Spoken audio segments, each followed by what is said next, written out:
Nooruu harka fuunee attam jirtu nagaadhaa yeroo keenya eeggannee gadi baanee irraa as kun miidiyaa ODM magaalaa Cambridge biyya Ameerikaa keessaa kallattiidhaan kan isinii darbuudhaan galgala keessaa oduu isin dhageessifnaa oduu wajjinaan jechuun yeroo dhiyootti ta'a.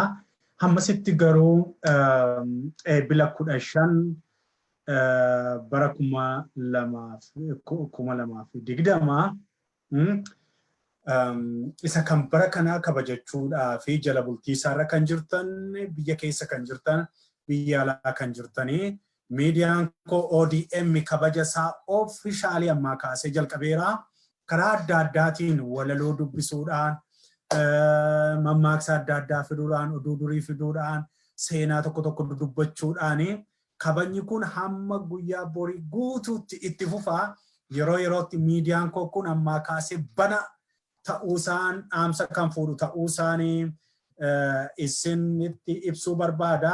Dhaamsa yeroo ammaa kanaan haa jalqabnu jedhee namni maqaansaa kunoo dhiifama of kolchaa namni maqaanchaa asirraa argitan kuni gootota dubartootaa liistii namootaa dubartoota Oromoo akka 32 harkaa qaba.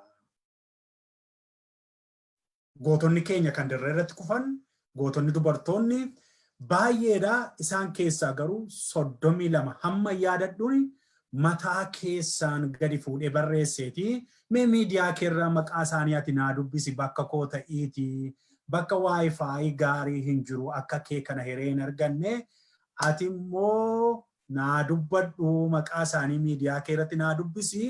Suuraat lama immoo seenaadhaaf nan qabaa shee kana itti naa fayyadaminaan jedhee seenaa kanaa gootota kana lamaan warra dirreetti wareegaman dubartoota simboolii dubartootaa keessaa isaan kana ergatee anis ajaja inni natti ergate sana tolee jedhee tan fuuchuufiini dubbisuudhaaf miidiyaa koo irratti gootota inni yaadatee natti hime kana nama 32 maqaa isaanii asirratti dubbisuudhaaf waadaa akkuma seenettiin kunoo dubbisuufanii tokkoffaan Luukii Baarentuu gootitti amoorraan dubbisu kuni gootota dubartoota dirree irratti kuffisaa kufan jechuudha guyyaa hojiin jalqabnaa jechaadha.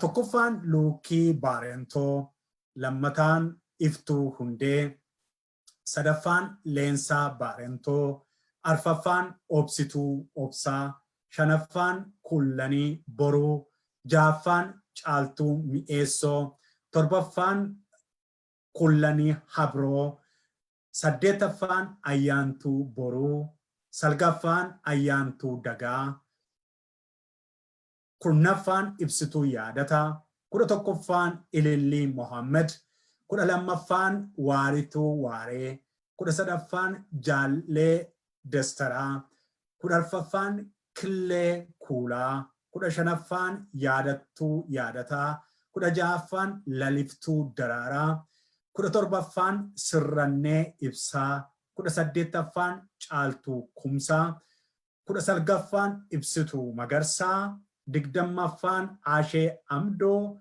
21ffaan Handaartuu Ibsaa, 22ffaan Lalisee Nadhii, 23ffaan Kimiyaa Sufiyaan, 24ffaan Daraartuu Sheek Jamaal, 25ffaan Jaalallee Calliftuu, 26ffaan Kulloo Jaalataa, 27ffaan Kullanii Habroo, 28ffaan Daraartuu Sheek Jamaal, 29ffaan Daraartuu Boonaa, 30ffaan Calliftuu, 31ffaan Jaal Baarentuu, 32ffaan Jaal Suboo jedhamtii. Kanaaf namoota 32 kanaa maqaa gootota kana duubee godhadhuuti naa dabarsii miidiyaa kee irratti naan jedhee akkuma kanagaa obboleessi koo kanatti naa ergitee kunoo miidiyaa koo irratti si oolcheera. Isaanis akkuma goototawwan keenyaa dirree irratti warratti sammuu keessaa yaadattee barreessite dubartoonni gootota kanaa nu erguu keetiif miidiyaa keenyaaf galatoomii jiraadhu siin jennaa.